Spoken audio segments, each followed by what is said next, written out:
Good evening, Los Angeles. Manifold here. I hope everybody's having a phenomenal day today. Helldivers 2 is an ever-changing game. We see a lot of new things added and changed each week with major orders, war bonds that come in, enemy changes, and new enemies coming in.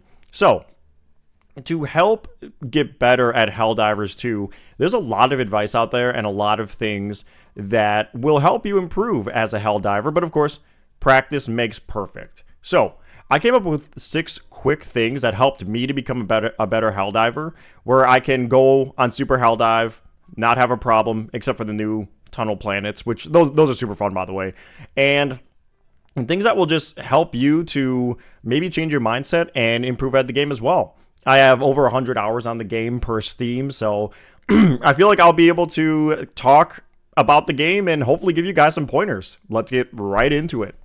The first thing I would recommend is trying new weapons. Now, I know this might sound ridiculous, like, oh, well, why wouldn't you try new weapons in the first place? But when I play a game, especially any kind of shooter, I love sticking with one weapon. I love being able to use one gun throughout the entirety of my journey, and that was laser weapons for me.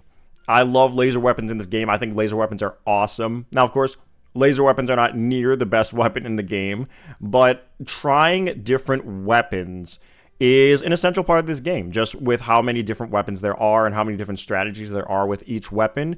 Branch out and try things that you maybe thought you wouldn't have tried before. Now, pairing this with another bit of advice is to farm super credits. This is kind of what the point I was leading into with trying new weapons. Farming super credits is such an effective way, well, and the only way, of course, besides opening your wallet, to get new war bonds. Now, farming super credits is super easy. There are a lot of tutorials on YouTube. Go into a bug planet on level 1, and you just run around visiting POIs, and you're able to rack up an insane amount of super credits in an hour. I tend to average maybe about 300 to 500 super credits per hour. So do that for about 2 to 3 hours and you'll have more than enough super credits to get your next war bond. Of course, the Halo one, the premium super war bond, whatever it's called, is a little different because that one is 1500 and has 4 weapons. But definitely farm super credits and get those new war bonds going. Try out some new weapons, guys. The next thing on this list that really helped me to learn a lot about the game and the different mindset in terms of shooter games is to really work well together and to seek to work together as a team.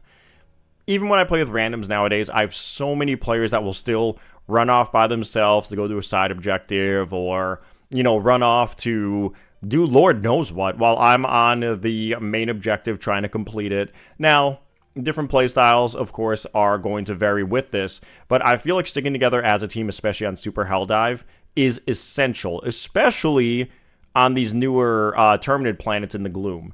Of course, this might sound obvious, but I have seen so many players that will still run off on their own, die, do this multiple times, and then leave the game. And it's like, cool. Well, you just wasted all of our lives. That's awesome. It's hard because I know there are a lot of players that are really very experienced in this game and prefer to run off and do their own thing, I guess. But even me, I think I'm almost level 60. I have 100 hours in the game. I don't do this. I really try to stick with my team, try to complete these objectives as fast as possible, because that's what's going to get us the win overall. That's what's going to help the major objective in most cases. And that's what's going to help us get more XP. Maybe unlock some new weapons, maybe unlock some new armor and stuff. Now, I feel like if you don't like that tip, that's on you. That's just advice that's helped me in the past and still helps me to this day when doing missions. The next thing on this list, which is very essential for taking down enemies, is really learning enemy weak points and adjusting accordingly. This is also building off of the trying new weapons point that I made in my first point, is try different weapons and learn enemy weak points. Most enemies in the game, you can't just shoot at something and expect it to die, like in other games, like in Call of Duty or in Borderlands, where you can shoot an enemy pretty much anywhere and they take damage of some sort and they die. In this game, there are enemies with varying degrees of armor, and different weapons that do varying degrees of armor penetration. Now, for you Eruptor enjoyers, you can skip this because, the Eruptor is best weapon in the game and takes anything out. But for all of us other medium armor pen and light armor pen users, you really need to learn where to aim. Between the enemy weak points, this is especially clear with the Terminids. Now, think of it like a Bile Titan. A Bile Titan has armor in the front, but its back, its glowing green back is exposed, and you are able to shoot that with even a light armor weapon, and it is going to hurt it. Now, if you shoot an armor rating that is higher than what your gun does, your bullets are going to deflect off of it and potentially hit you and potentially kill you. So you really need to learn what enemies have which armor and what weapon you need to use to be able to take that enemy down. The next point I have kind of builds off of this is taking your time to think and aim. I still see so many players that will just spray and pray randomly. Now, of course, spraying and praying randomly does work on more of the fodder enemies like the Voltless or the smaller Terminids or the smaller automatons, but a lot of the enemies, especially once you get the Super Helldive, are going to have this medium to heavy armor, and you need to take your time and aim at them accordingly. Now, taking your time might only be a second or two to adjust, especially on Super Helldive, but that makes all the difference between taking an enemy down or having it continue to pursue you, and, of course, take more of your lives. The next point that really helped me is the mindset to change and stop thinking about conserving resources.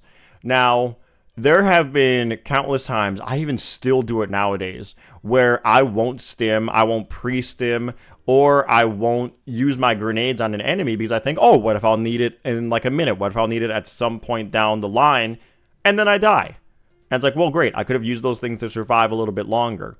Use your stims, pre-stim, use your grenades. If there's something in front of you that you need to take down, take it down. Do not think about conserving your resources. Do not think about conserving your bullets. Now, of course, I say that with a little caveat because if you're a light armor pen user and you're trying to shoot a Bile Titan, don't just spray at the Bile Titan, like actually go and shoot its weak points. But what I mean is, I was stuck in such a mindset of being so ammo cautious in the game, when in reality, I needed to focus on taking the things down that were in front of me, because I can't use my ammo when I'm dead. I can't stim when I'm dead in the game, So really, really use your resources. Don't be afraid to use them, and don't worry about conserving your ammo or your grenades or your stims or even your stratagems for an opportunity that may never come for you in your game. The last thing that really helped me, and of course, this is my advice, take it with a grain of salt, but the biggest thing that's had an impact on me to become a better Helldiver, and this is going to sound crazy, especially to console players, but switching the keyboard and mouse. I grew up on controller. I love controller gameplay, but I just found with Helldivers, I was so limited on my inputs, on my sensitivity, and especially when I was punching stratagems in. I like trying to punch stratagems in and stim and shoot and move was becoming very difficult for me, and I was noticing that I was not playing very well. I then switched to keyboard and mouse, and I tell you, it is a world of difference. Being able to rebind keys, I have buttons on my mouse that I use to stim and that I use to throw grenades, and it is so fantastic just being able to press one button on my mouse to stim, press a button on my mouse to throw a grenade, while also being able to customize other things. I have dive on V that's really comfortable and next to my spacebar, so I'm able to stand up afterward. I have F as melee, R is reload, of course, E is interact. I think these are, I think a lot of those are preset things, but switching the keyboard and mouse legitimately helped me so much with the game. And that's not even getting into the topic of talking about my aim. My aim has gotten a lot better. I can, just flick my mouse and zip around really fast instead of having to turn around slowly if I'm on controller. I feel like I'm just able to do things a lot more smooth and effectively on keyboard and mouse. Now, I know that there are some of you guys that can't switch to keyboard and mouse if you're on Xbox or PlayStation, and I'm sorry, but this is what has helped me the most to become a better Helldiver. Let me know if I missed anything that you guys can think of. I know there are countless of videos out there helping people to become better Helldivers, and I hope that they do help you guys to get better at the game. And not just to get better at the game in terms of just going, clearing maps, yada, yada, yada, but that you guys are still enjoying the game. At the end of the day, it's a video game, and it's meant to be enjoyed, and you're meant to have fun with it. And I really do hope that you guys are still having fun with the game, especially with this new Gloom update. I'm having a blast playing the game, and I cannot wait to see how the game continues to evolve for however long it's managed. Everybody, thank you so much for tuning in today. I really appreciate your guys' time. I hope you guys stay hydrated, continue to dive, and I hope you guys have a phenomenal rest of your day. Take care, everybody.